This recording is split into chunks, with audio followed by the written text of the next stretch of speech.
बताइए, वो जो खामनाई साहब थे, उनको जो क्या कहते हैं, अमेरिका ने मारा चोरी से, तो उनका तो नाम नहीं था ना, स्टीम फाइल में उनका नाम नहीं था। और वो शख्स तो ऐसे हैं जिनको पूरे वर्ल्ड के लोग जो है, पूरे वर्ल्ड के लोगों के लिए एक मिसाल है, हाँ, आदर्श है। क्यों आदर्श है? इसलिए क्योंकि उन्होंने साम्राज्यवाद के सामने अपना घुटना नहीं टेका, अपने आप को झुकाया नहीं।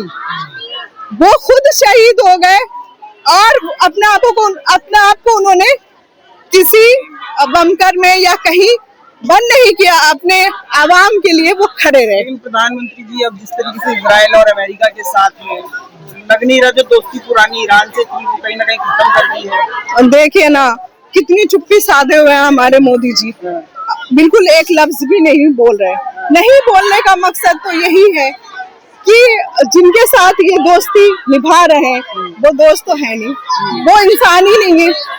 देखिए ना, अमेरिका में जिस तरीके से आइलैंड पे छोटी छोटी स्ट्रीम फाइल में जिस तरीके से छोटी छोटी बच्चियों का दिखाया जा रहा है, और किस तरीके से उन पे छोटी छोटी बच्चियों को प्रेग्नेंट किया जाता था, रूह कांप जाती है मेरी देख के और सुन के, रूह कांप गया। जो खूनखार, वो बच्चियों का दरिंदा जो बड़े बड़े नेता मंत्री के सामने सौंपा जाता था, उस इंसान के लिए हमारे मोदी जी खामोश है। खामोश कहीं इस वजह से तो नहीं कि उनका भी नाम है, हो सकता है इस वजह से भी खामोश हो सकते हैं मोदी जी, लेकिन मैं कहना चाहती हूँ मोदी जी, आप जो है अभी भी वक्त है, सच्चाई को देखिए और सच्चाई के साथ खड़े हो जाइए। युद्ध जो होती है, अगर युद्ध स्टार्ट कर दिया, उसने कर दिया अमेरिका ने, एक बार युद्ध हो गया, वर्ल्ड वॉर हो गया, तो उसको रोकना ना, इतिहास भी इस बात की गवाह है कि अगर जंग स्टार्ट हो जाता है तो उसको रोकना नामुमकिन हो जाता है। अमेरिका ने परमिशन दी है मोदी जी को, 1 महीने के लिए आप तेल खरीद लो रशिया से। देखिए ना, इस बात से ही हमारा कितना अपमान महसूस हम कर रहे हैं हिंदुस्तान में, जितने भी हम हिंदुस्तान के नागरिक हैं, हमें कितना महसूस हो रहा है छोटापन। आज मोदी जी तो जब से वो सत्ता में आए ना, पूरे वर्ल्ड घूमे हैं, दौरे पर है, और दौरे में यहाँ हिंदुस्तान में ना जाने क्या क्या चीजें हुई, बार हुआ, ये पता नहीं क्या क्या हुआ, लेकिन हमारे मोदी जी यहाँ खड़े नहीं रहते थे, वो दौरे पे रहते थे। और दौरे पे रहने के टाइम जब सवाल पूछते थे इंडिया के लोग कि मोदी जी क्यों नहीं है इंडिया में, खड़े क्यों नहीं, तो ये होता था उनकी तरफ से, उनके जो अनभक्त है वो लोग बोला करते थे मोदी जी जो है अपने देश की मजबूती के लिए अंतरराष्ट्रीय दौरे पर है। हमने जब से हमने वर्ल्ड दौरे पे देखा, तो हमें भी लगता था कि हमारे मोदी जी जो हैं वर्ल्ड दौरे पर हैं, तो वो जो हमारे देश की सुरक्षा और हमारी देश के शान के लिए है। लेकिन आज हमारा सर झुकता है इस बात से कि वो कौन होता है इजाजत देने वाला, वो कौन होता है। हमारे अंदर इतनी दम नहीं, हमारे इंडिया के अंदर इतना पावर नहीं, इतना ताकत नहीं, जो हम वो इजाजत देगा। बताइए, ये सोच के ही शर्म आती है। एक सवाल और उठ रहा है कि ईरान की महिलाएं बहुत खुश हैं जो भी हो रहा है उससे। देखिए, ये सब जो है गलत है। ईरान के अंदर ऐसी कोई भी चीज, कोई भी महिला नहीं जो है खुश है। वो बाहर ऑस्ट्रेलिया और कहीं जाके बस गई है, या कोई और लेडीज है जो वो इस तरीके का सोशल मीडिया पे डाल रही है, लेकिन ईरान के अंदर ऐसा कुछ नहीं है।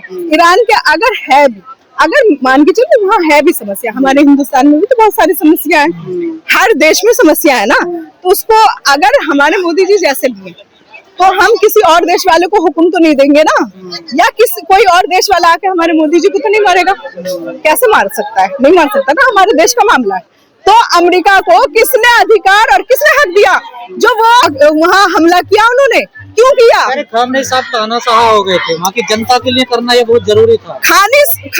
खामनेई साहब जो है, अगर इस तरीके के होते तो फिलिस्तीन में जो नरसंहार हुआ, जो पूरे देश के लोग खामोश और चुप्पी साधे रहे, उस मासूम बच्चों को जिस तरीके से 3 साल से लहूलुहान वहाँ के लोगों को किया गया, और जिस तरीके से वहाँ की जमीनें, वहाँ के लोगों पे कब्जा, वहाँ के लोगों को गुलाम बनाने के लिए लोगों को मार दिया, जरा सी एक बार भी उनका दिल नहीं कांपा, रूह नहीं कांपा। उन बच्चों के लिए, उन मजलूमों के लिए खामनेई साहब खड़े थे। हम सभी महिलाएं उनको सल्यूट करते हैं कि वो जो है उन मजलूमों के लिए खड़े रहे। आने वाले टाइम में ना वो पूरे वर्ल्ड के लिए जिस तरीके से उन्होंने घुटना नहीं टेका ना, पूरे वर्ल्ड के लिए एक महिलाओं को बेघर, बेरोजगार, ना जाने कितनी सारी चीजें हैं। जब ये जंगें होंगी तो तेल भी आना बंद हो जाएगा, हर एक चीज बंद हो जाएगा, तो फिर उससे महंगाई से हम महिलाएं तो जूझेंगी ना। हम अपने बच्चों का पेट किस तरीके से पालेंगे? कह रहे महिलाओं को आजादी मिल रही है।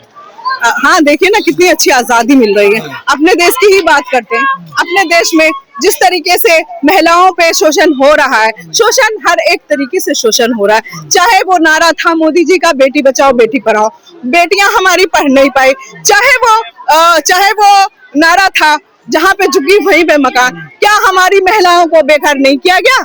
आज न जाने दिल्ली के अंदर कितने मकानों को तोड़ा गया, झुग्गी वालों को तो झुग्गी मिले नहीं, और जिनके मकान थे उनको भी बेघर कर दिया गया। लोग जो है अपने मकान के लिए, अपने छत के लिए जो है लड़ रहे हैं। तो आज औरतों के साथ देखिए ना किस तरीके से शोषण हो रहा है। क्या हमारी बेटियां पढ़ रही हैं? क्या हमारी महिलाएं घर के अंदर सुरक्षित है?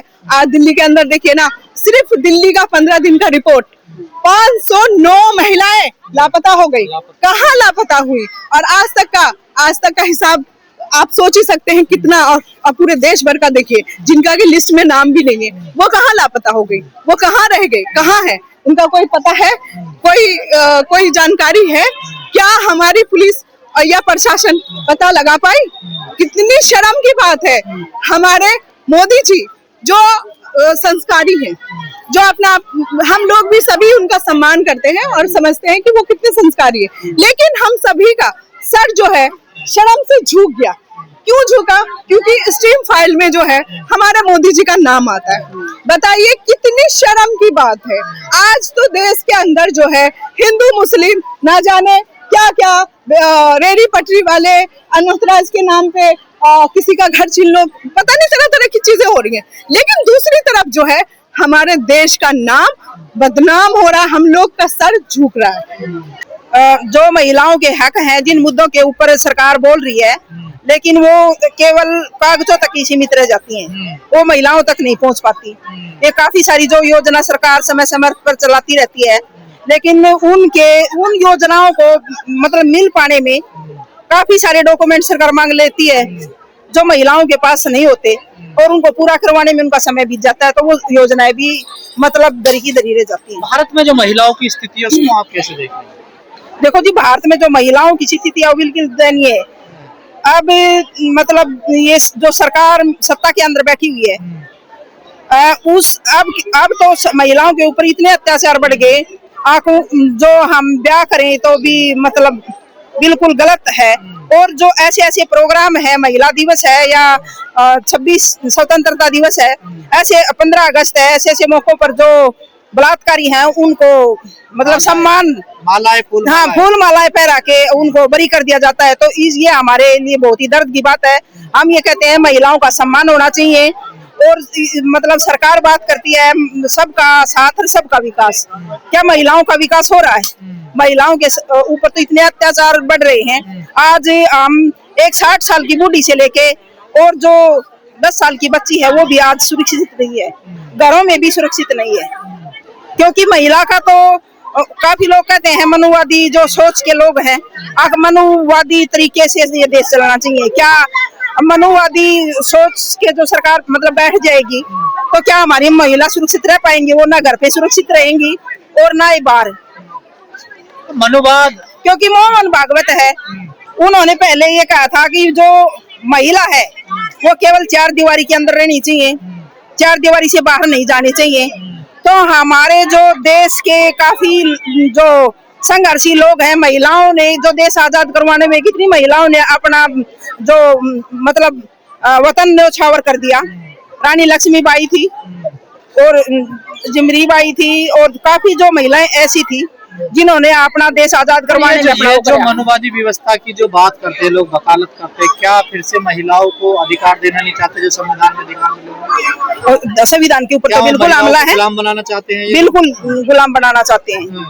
और जो ये अब 4 लेबर कोड लेके आई है सरकार, इसमें भी जो महिलाएं काम करती हैं तो क्या वो 14-14 घंटे तक किसी फैक्ट्री में काम कर पाएंगी? जो महिला है जिनके छोटे बच्चे हैं वो पहले तो घर का काम करके आएगी, फिर उनके बच्चे को रखने के लिए कोई सुरक्षा ऐसी मतलब कमेटी बनाए जहाँ वो काम कर रही हैं उनके बच्चों को सुरक्षित रखा जा सके। ये तो पहले वाली व्यवस्था हो रही है जी। जो महिला पहले काम करती थी अपने बच्चे को दूध पिलाती थी तो उसके मतलब दिहाड़ी के पैसे उसमें से काट लिए जाते थे। तो ऐसी व्यवस्था फिर दोबारा से लागू करना चाहोगे आखिर? सरकार से हम ये अपील करना चाहते हैं जो महिला के सुरक्षा है उसके ऊपर सख्त से सख्त कानून बनाए। जो ये बलात्कारी हैं इनके ऊपर तुरंत मतलब एक्शन लेके उनके ऊपर कार्रवाई करनी चाहिए। और जो महिलाओं को पढ़ने के जो अधिकार हैं वो देने चाहिए। जो जो एक गरीब महिला है या गरीब परिवार है वो अपने बच्चों को अच्छे से ना तो शिक्षा दे सकता है क्योंकि स्कूल में भी इतनी सुरक्षा नहीं है। जहाँ पर हमारी बच्चियां स्कूल में जाती हैं तो वहाँ पर सुरक्षा की व्यवस्था होनी चाहिए और शौचालय होने चाहिए, उनकी पढ़ने की पूरी व्यवस्था होनी चाहिए। पहले जो किताबें मिलती थी, ड्रेस मिलती थी और जो हमें बस्ते मिलते थे मतलब उसमें लड़का हो चाहे लड़की उन सबको मिलने चाहिए। जो बेरोजगार बच्चे कितने घूम रहे हैं इनको तमाम सबको रोजगार देना चाहिए। और जो कौशल रोजगार लेके आई है ये बिल्कुल गलत बात है। हम ये कहते हैं भाई सबको रोजगार दो लेकिन पक्का रोजगार दो। जो हमारे बच्चे 10-10, 15-15, 18-18, 20-20 हजार रुपए में नौकरी कर रहे हैं क्या वो अपनी मतलब अपने परिवार को या अपने घर को चला सकते हैं? तो नहीं चला सकते। हम तो ये कहें जो बच्चे इतने बेरोजगार घूम रहे हैं इनको प्रॉपर रोजगार दो और सबकी रोजगार की बिल्कुल गारंटी होनी चाहिए सरकार की। स्वास्थ्य, शिक्षा और रोजगार की गारंटी सरकार की होनी चाहिए। इससे सरकार पल्ला झाड़ रही है।